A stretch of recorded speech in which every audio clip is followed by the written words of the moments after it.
চুপচাপ নিঃশব্দে এগিয়ে আসছে এক নতুন বিপ্লব। না, এটা কোনো বুলেট ট্রেন বা রকেট নয়, এটা হচ্ছে বিশাল সমুদ্রে ভাসমান দৈত্যাকার জাহাজ, যা এখন চলছে ইঞ্জিন ছাড়াই শুধু বাতাসে ভর করে। একসময় সমুদ্রপথ মানেই ছিল তেল, ধোঁয়া, শব্দ আর একরাশ দূষণ, কিন্তু সে দৃশ্যপট বদলে গেছে। বিজ্ঞানীরাও ধরতে পেরেছেন বাতাস কেবল আকাশে ওড়ে না, দরকার হলে সাগরের বুকেও টেনে নিতে পারে বিশাল জাহাজকে।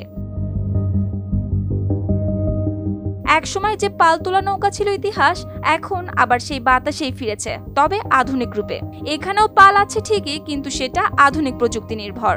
এই পদ্ধতিতে ইঞ্জিনে নয়, জাহাজ চলে বাতাসের শক্তিতে ভর করে। প্রতিটি জাহাজে ৫ থেকে ৯% পর্যন্ত জ্বালানি বাঁচে, আর পুরনো জাহাজে বাঁচে ২৫% পর্যন্ত। চীন ছিল এই বিপ্লবের অগ্রনায়ক। তারা তৈরি করলো ব্র্যান্ড হ্যাচ নামের ২৫০ মিটার লম্বা একটা দৈত্যাকার জাহাজ। তেলবাহী এই জাহাজ তেলে নয়, চলে ৩টি স্বয়ংক্রিয় পালে। প্রতিটি পাল ৪ তলা ভবনের সমান উঁচু, আর বাতাসের দিক বুঝেই নিজের অবস্থান নিজেই বদলায়। এতে প্রতিদিন বাঁচে গড়ে ১৪ টন জ্বালানি, আর বছরে কমে ৫,০০০ টনের বেশি কার্বন নিঃসরণ। গত ১৬ জুন এই জাহাজ প্রথমবার ইউরোপের সাগরে পাড়ি দেয়, যেন বাতাসের হাত ধরে বিশ্বমঞ্চে আত্মপ্রকাশ করে এক নতুন ভাবনা।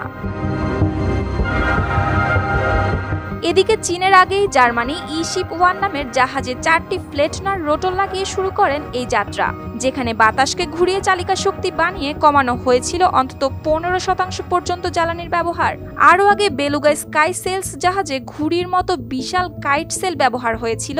একদম আকাশের বুক থেকে বাতাস টেনে এনে সেই জাহাজ চালানো হতো। আর নরওয়ের এসসি কানেক্টরে ৩৫ মিটার লম্বা রোটর পাল ব্যবহারের ফলে প্রতি যাত্রায় ২০ থেকে ২৫% পর্যন্ত জ্বালানি সাশ্রয় হতো। এছাড়া নেদারল্যান্ডসও রয়েছে পরিবেশ বান্ধব প্রযুক্তির দৌড়ের সামনের সারিতে। ইমস ট্রাভেলার নামের একটি জাহাজে বসানো হয়েছিল ই-সেল প্রযুক্তি, যা মূলত স্মার্ট উইংসের মতো কাজ করে, বাতাসের শক্তিকে রূপান্তর করে চালিকা শক্তিতে। ইউরোপীয় ইউনিয়নের অর্থায়নে নির্মিত পিক্সিস ওশান জাহাজে ব্যবহৃত হয়েছিল উইন্ড উইংস প্রযুক্তি, যা দিনে প্রায় ৩ টন পর্যন্ত জ্বালানি সাশ্রয় করতে পারত। ফলে বছরে গড়ে ১৫% পর্যন্ত জ্বালানি খরচ কমানো সম্ভব। এই জাহাজগুলো শুধু প্রযুক্তির জয় নয়, এটি পরিবেশের সঙ্গেও এক গোপন চুক্তি, যেখানে ইঞ্জিন নয়, বাতাসই চালায় নীরবে, শান্তভাবে, দায়িত্ব নিয়ে। এভাবেই বাতাস এখন হয়ে উঠেছে ইঞ্জিনের বিকল্প, আর সমুদ্র হয়ে উঠেছে এক নতুন গল্পের ক্যানভাস। শুক্তি রায়, RTV।